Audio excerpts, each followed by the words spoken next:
Mertuaku seorang janda dengan kulit yang putih, cantik, keibuan, dan lembut. Sehari-hari selalu mengenakan daster sebatas dengkul bila di dalam rumah, dan rambutnya diikat ke atas sehingga menampakkan kulit lehernya yang putih jenjang. Sebenarnya semenjak aku masih pacaran dengan anaknya, aku sudah membayangkan yang bukan-bukan sama mertuaku. Aku sering bercengkerama dengannya saat pacarku kuliah. Dia pun sangat baik padaku, benar-benar menganggap seperti anak sendiri.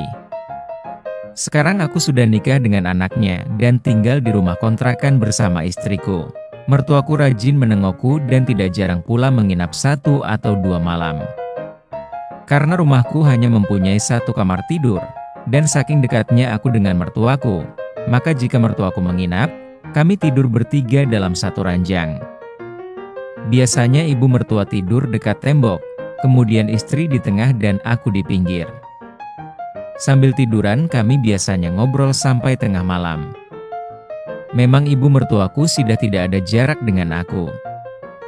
Mungkin karena dia cuma punya 1 anak perempuan dan tidak punya anak lelaki.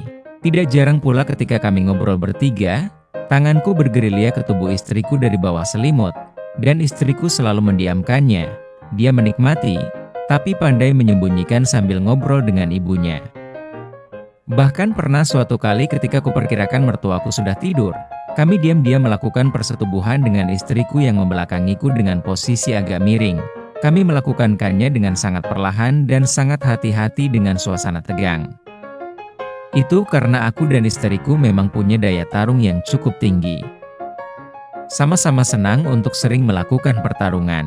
Beberapa kali aku terpaksa menghentikan saat mertuaku berbalik. Setelah mertuaku tenang kembali, kami melakukan ayunan-ayunan kembali, dan akhirnya kami dapat mengakhirinya dengan baik. Aku dan istriku terpuaskan walaupun tanpa rintihan dan desahan istriku. Suatu malam mertuaku kembali menginap di rumahku. Seperti biasa jam 21 kami sudah di kamar tidur bertiga, sambil menonton TV yang kami taruh di depan tempat tidur. Hari itu, sebelumnya istriku ikut senam dengan ibu-ibu tetangga. Jadi dia kelelahan dan langsung tertidur pulas. Dan posisi istriku di pinggir, merapat ke tembok, tampak pulas sekali. Mau tidak mau aku ambil posisi di tengah, dan ibu mertuaku di pinggir sisi lainnya. Aku ngobrol dengan mertuaku, tanpa istriku. Terus terang karena aku penasaran dengan tubuh mertuaku, aku ajak ngobrol ke arah-arah surganya dunia. Aku tanya dulu pacaran berapa kali, sampai pertama kali melakukan sama pacar. Mertuaku kelihatannya juga terbawa gereng ke arah situ. Dan akhirnya mertuaku izin mau tidur, udah gak kuat menahan ngantuk. Aku terjaga pukul 2 malam, layar TV sudah mati. Di tengah samar-samar lampu tidur, kulihat istriku tidur dengan pulasnya membelakangiku, sedangkan di sebelah kiri mertuaku mendengkur halus membelakangiku pula. Hatiku berdesir ketika kulihat leher putih mulus mertuaku hanya beberapa senti di depan bibirku. Makin lama tatapan mataku menjelajahi tubuh mertuaku. Mataku merayap melihat wanita walau sebenarnya sudah berumur, tapi tampak tubuhnya masih indah dan lembut, tergolek tanpa daya di sebelahku. Dengan berdebar-debar ku geser tubuhku ke arahnya sehingga lenganku menempel pada punggungnya sedangkan telapak tanganku menempel di bagian bokong. Kudiamkan sejenak sambil menunggu reaksinya. Tidak ada reaksi, dengkur halusnya masih teratur, keberanikan diriku bertindak lebih jauh, kulus bokong yang masih tertutup daster. Perlahan sekali, kurasakan darahku meningkat cepat. Si buyung sompel mulai kegerahan, dan hati-hati kumiringkan tubuhku menghadap mertuaku.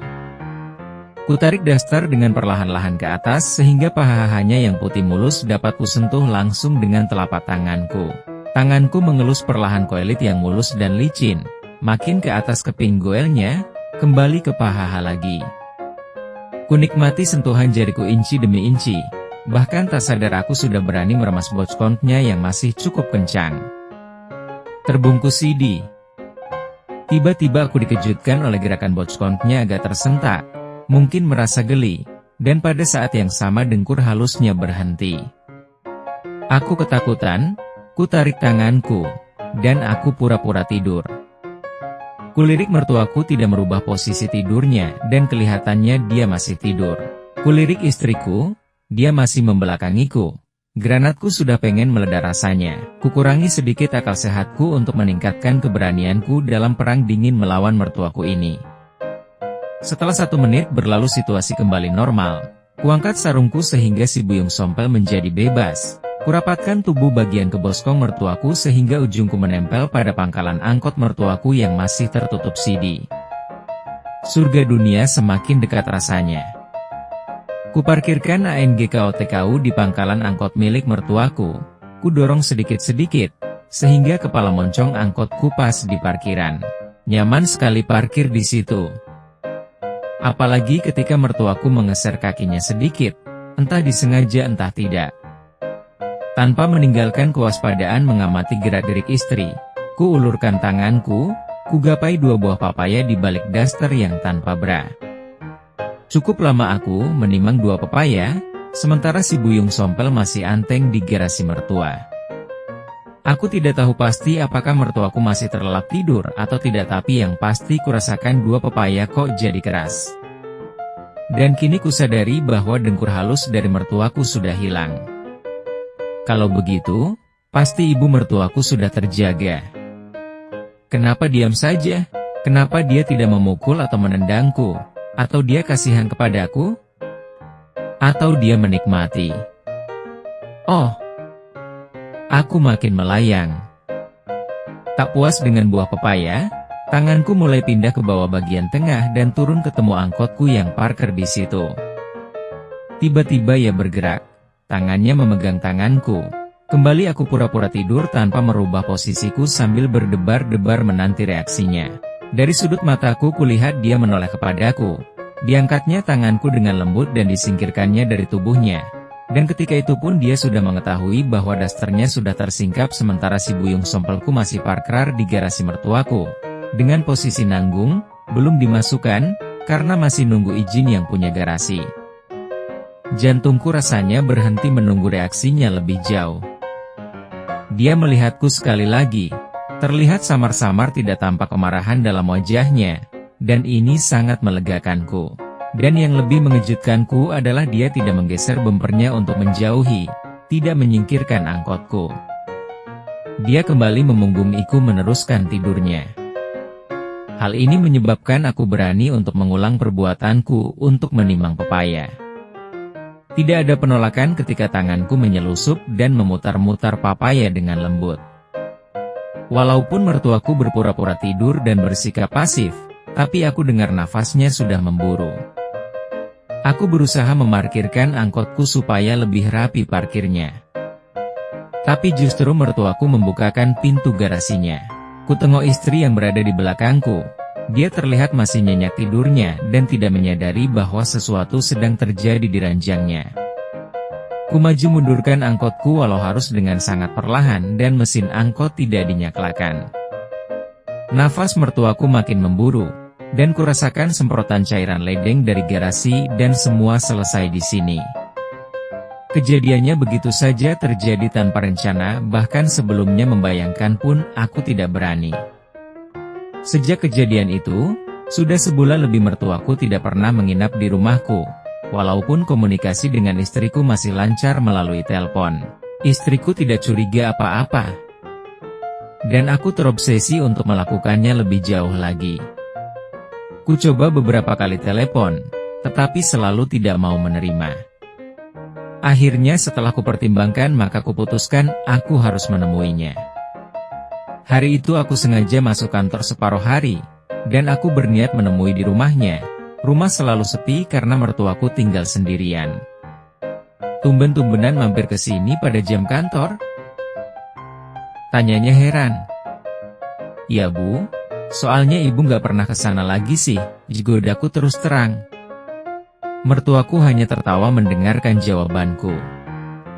Ton, ibu takut wong kamu kalau tidur tangannya kemana-mana. Untung istrimu nggak lihat. Kalau dia lihat, wah bisa berabe semua nantinya. Paparnya. Kalau nggak ada amal gimana Bu? Tanyaku lebih berani.